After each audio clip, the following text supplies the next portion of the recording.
大家好，欢迎来到独处咖啡屋，我是易采，和你一起了解生活，享受美好的独处时光。今天这期咖啡屋要讲的内容是，真正聪明的女人，低成本富养自己，就是这2点。希望你喜欢，订阅支持。故乡别来无恙中，任素汐扮演的角色张佩赢得了众多观众的喜爱。她之所以受到大家的喜爱，一个非常重要的原因就是她的心态非常好，总是能够想得开，活得非常自如和洒脱。张佩辛辛苦苦攒够了钱，在北京买了一套房子，然而她搬进去的时候却遇到了一些麻烦。原来房东没有和之前的房客沟通好，导致张佩在搬家时发现家里竟然还有人。面对这种情况，张佩并没有生气，而是面带微笑地和房东以及房客进行了沟通。最终他们达成了一个共识，决定延后1个月搬家，而房东也同意承担双方的搬家费用。结果是大家都很满意。在工作上，张佩被老板派去开拓新的市场。面对这样的挑战，她并没有抱怨或者感到压力山大，而是积极地招兵买马，努力解决问题。即使和男朋友之间出现了分歧，她也会主动表达自己的担忧和疑虑，并且刻意保持一定的距离，给对方一些思考的时间。在她积极乐观的心态面前，困境和难题总是能够迎刃而解。张佩学会了以一种有弹性的方式接纳生活中的不同和意外，尽自己所能，让自己尽可能地过得更好。慢慢的，她修炼出了一颗如风掠过般平静的内心，脸上也总是浮现着轻松自然的笑容。有人说，一个内心强大的人，不是看他能征服什么，而是看他经历伤痛和苦难时能否承受得住。我们这一生谁都不会顺风顺水，谁都有不容易，但是只要有了这2点，就有了人生最大的财富。安，童年安心。你一定听过这样的话，幸福的人用童年治愈一生，不幸的人用一生治愈童年。一个人的童年历程常常影响着其个性与价值观的塑造，而童年时代的内心安定，则是支撑一个人勇往直前，面对生活挑战的底气。奥黛丽·赫本被誉为坠入凡间的精灵，然而尽管她在银幕上总是光彩照人，她的童年却并不像她的外表那样完美无瑕。战争的阴影和家庭的变故，给她的心灵留下了难以愈合的创伤。在她只有6岁的时候，她的父亲就离开了她和她的母亲，这对小小的赫本来说，无疑是一个巨大的打击。她一生都在寻找那种失去的安全感，那种被父亲抛弃后所缺失的依靠。即使在50年后，她回忆起那段时光，依然感到心痛不已。她曾经这样描述当时的心情：我那时候完全崩溃了，每天都在不停地哭泣。6岁的时候，父亲就离开了我，这对我来说是非常可怕的事情，仿佛脚下的土地都变得不稳固了。父亲真的已经离我远去，他永远也不会再回来了。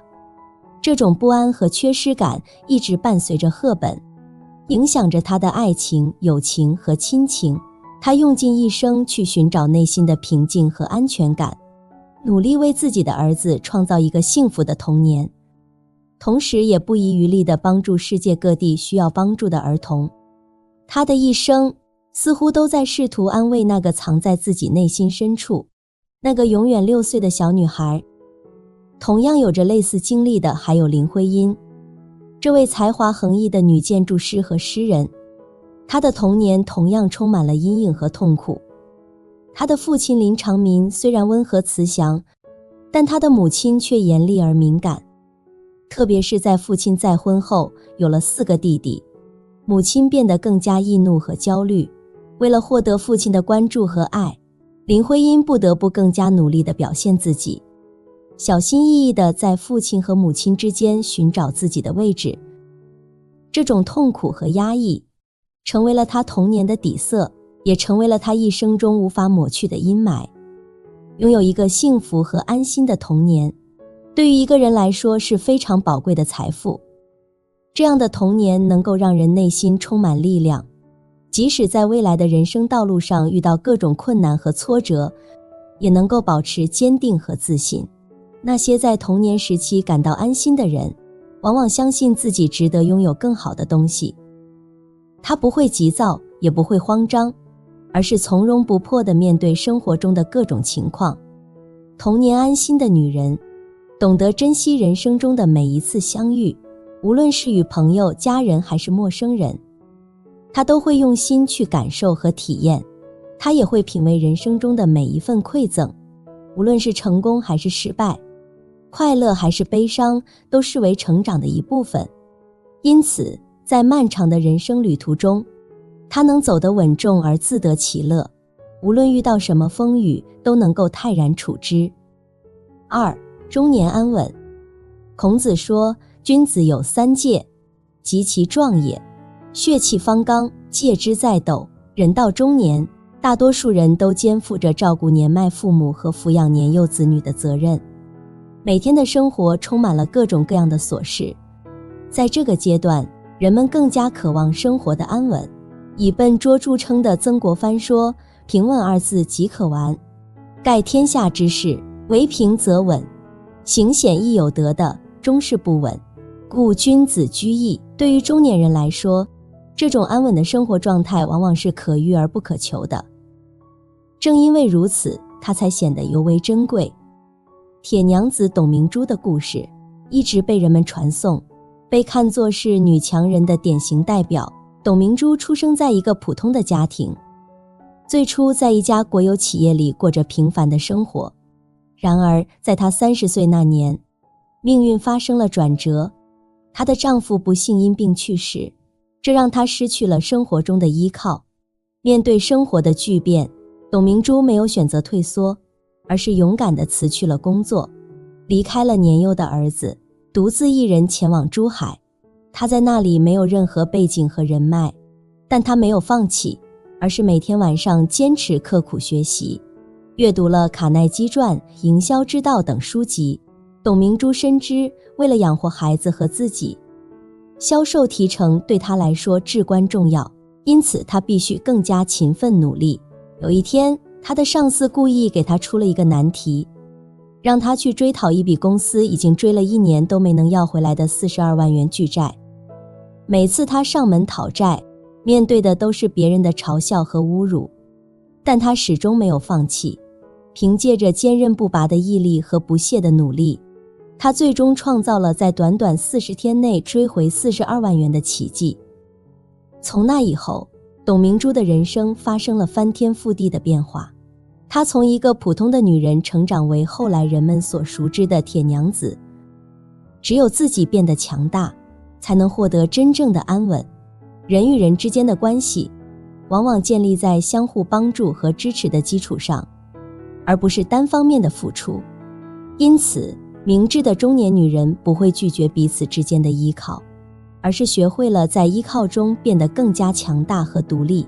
很多时候，女人会不自觉地将全部精力投入到家庭生活中，每天忙于处理各种琐事，如家庭事务、日常交流、烹饪和购物等，从而逐渐失去了自己的独特魅力。当你失去了自己的魅力，你所依赖的靠山也可能会渐渐感到不满，最终选择离开。到了中年，人们往往感到生活压力最大，同时也更加渴望稳定。在这个阶段，人们开始逐渐明确自己的人生方向，理解自己的价值所在，并对许多事情有了更深刻的认识，更加珍惜时间，更加重视与家人和朋友共度的宝贵时光。对于中年人来说，一个稳定的生活和一个幸福的家庭，就是最大的财富。3. 晚年安逸。在晚年能够过上安逸的生活，这往往是一生辛勤付出最好的回报。摩西奶奶虽然不是专业画家，却非常擅长描绘美国乡村的美丽风光和日常生活。她出生在一个并不富裕的家庭，尽管他对自然和绘画充满了热爱，但由于需要帮助家里做农活，他没有机会接受正规的艺术教育，也没有多余的钱去学习绘画。随着时间的推移，摩西奶奶的子女逐渐长大成人，她肩上的生活重担也逐渐减轻。这时，她开始自学素描和水彩画，并最终开始了她的创作生涯。她的画作充满了浓郁的乡土气息，描绘了美丽的乡村风光和轻松的日常生活。这些作品不仅在国内受到关注，还在国际上赢得了奖项。对许多人来说，晚年能够享受安逸的生活，不仅意味着一段宁静而悠闲的时光，更是对一生辛苦付出的最好回报。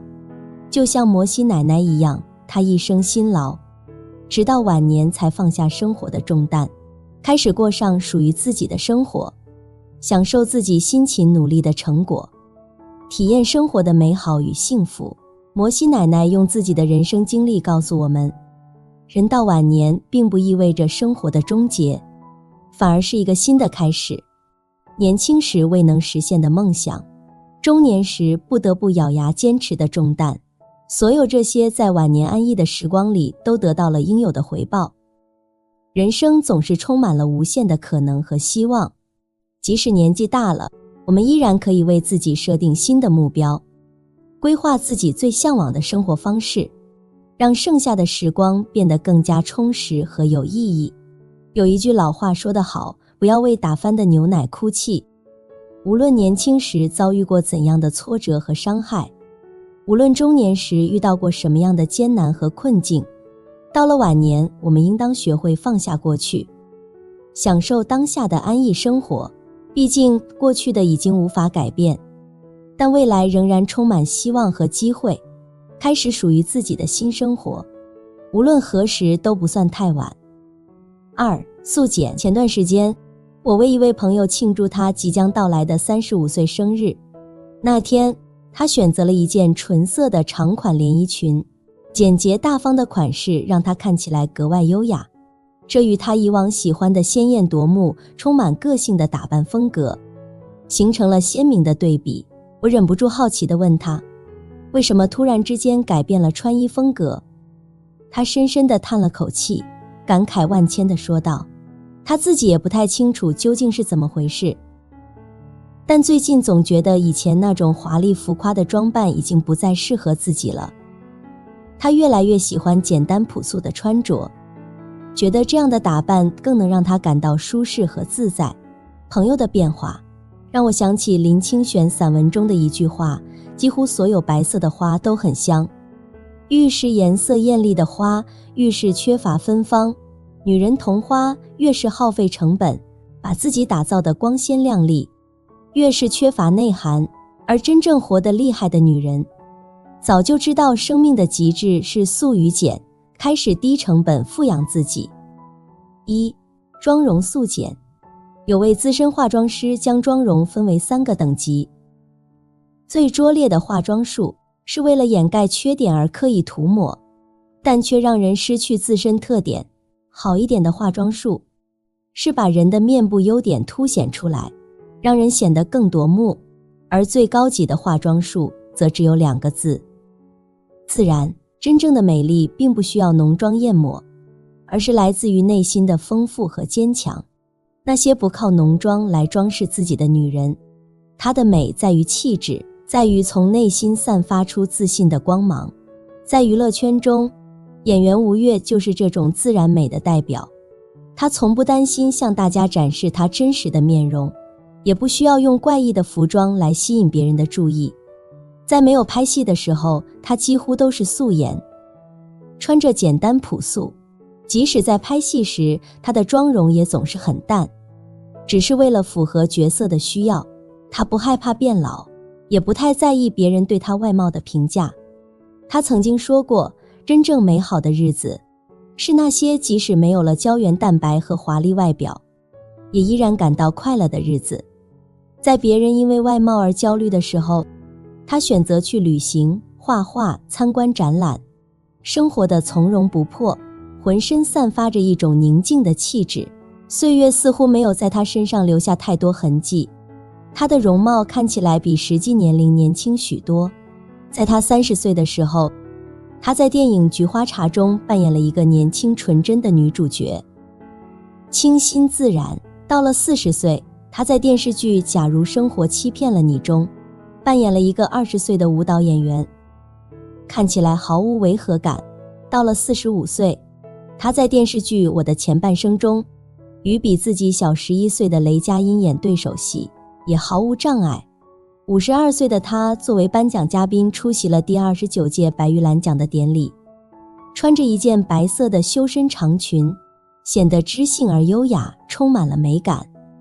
宋人张先道：朱粉不深云，闲花淡淡春。真正活得漂亮的女人，不需要依靠浓妆艳抹、锦衣华上来装饰自己，她更喜欢像清水中的芙蓉一样，保持一种素雅简单的面容，这才是她对自己容貌最美的展示和最大的尊重。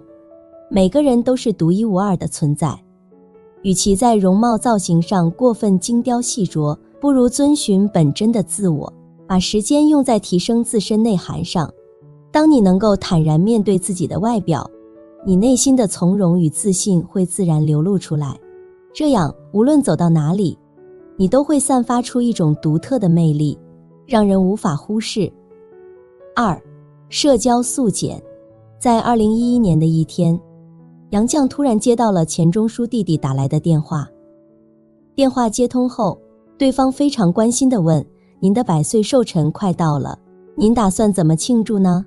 毕竟100岁是一个非常重要的生日，钱钟书的弟弟显然希望能够为嫂子举办一场盛大的庆祝活动。然而，杨绛的回答却非常简单：我们各自在家，为我煮上一碗长寿面就可以了。他不打算举办宴会，也不打算见客人，这正是他对待社交活动的态度，非常朴素和简单。他曾经说过，世界是自己的，与他人无关。在钱钟书还在世的时候，他们夫妻俩就不怎么热衷于社交活动，对于外界的采访和邀请，他们总是能拒绝就拒绝，和朋友的交往也不多，但都是交心的朋友。他们把更多的时间和精力都投入到了自己的事业上。尽管他们非常相爱，但总是会给彼此留出一些独处的时间。在家里，他们经常各自占据房间的一个角落，一个写作，一个翻译，各自享受着自己的乐趣，同时又互相支持和帮助。钱钟书创作了著名的《围城》，而杨绛则翻译了《堂吉诃德》，两人都取得了各自的成就。钱钟书去世后，杨绛变得更加喜欢待在家里，他把全部精力都放在了写作和整理书稿上。他取得了很大的成就，92岁时完成了随笔集《我们仨》，到了103岁的时候，他还整理出版了《杨绛全集》。正是因为远离了那些无意义的社交活动，杨绛才有了更多的时间和精力，在100岁高龄的时候，还能保持如此高质量的创作和输出。周国平说，独处是灵魂生长的必要空间。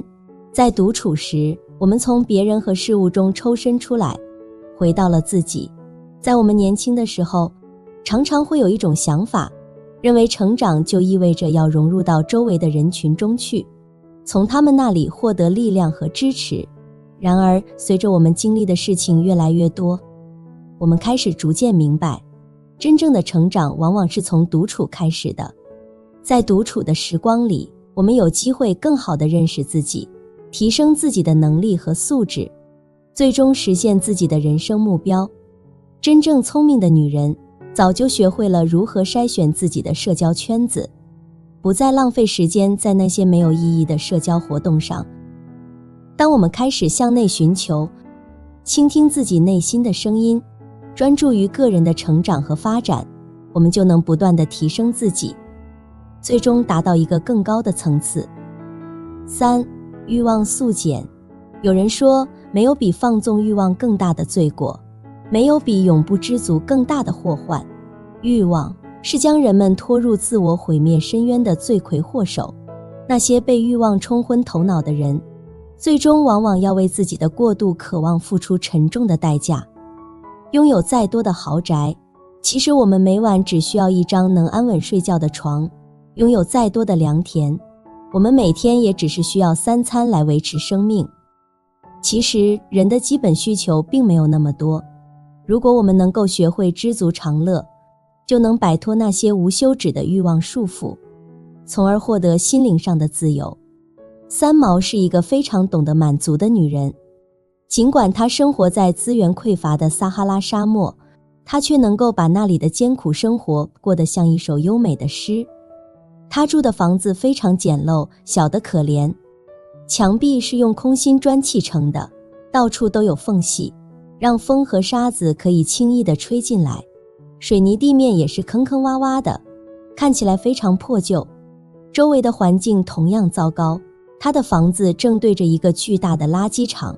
对于大多数人来说，这样的地方是避之不及的，但三毛却对这样的环境表示了喜爱。他认为，人生不应该只享受美好的事物，也应该经历一些不那么好的事情，因为这些不同的生活体验都是非常宝贵的。只要内心感到满足，任何地方都可以变成充满诗意和梦想的地方。于是，三毛开始利用身边的资源，到垃圾场去寻宝。他捡回一些废弃的轮胎，清洗干净后，再铺上坐垫，制作成了一把造型别致的座椅。他还抱回一个大水瓶，清洗干净，插上一些野荆棘，变成了装饰屋子的绿色植物。对于一些大小不一的汽水瓶，他给它们涂上五颜六色的颜料，变成了各种各样的装饰品。就这样，三毛用他那颗知足的心和巧妙的创意，把一个破败不堪的房子改造成了一个充满温馨和美感的家。听过一句话，有人居无定所，幸福安宁过完一生；有人身处豪宅，心却流浪了一辈子。人这一生，其实就像是在和自己的欲望进行一场漫长的博弈。有些人的欲望似乎永远无法满足，即使穿着华丽的衣服，吃着美味的食物，住在用金子装饰的豪宅里，也总是愁眉不展。而另一些人的欲望却很简单，即使每天只是吃着简单的饭菜，住在简陋的棚屋里，走在狭窄而破旧的小巷中，也能保持内心的快乐和满足。真正活得幸福快乐的人，往往是那些懂得如何给自己的欲望做减法的人。一个人的精神状态深刻影响其情绪和行为，进而塑造着日常生活的每一个瞬间。人生最理想的状态，莫过于平安和素简。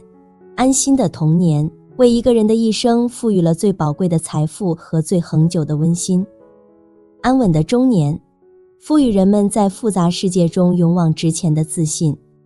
安逸的晚年，则将一生的辛勤与奋斗转化为时间的厚礼。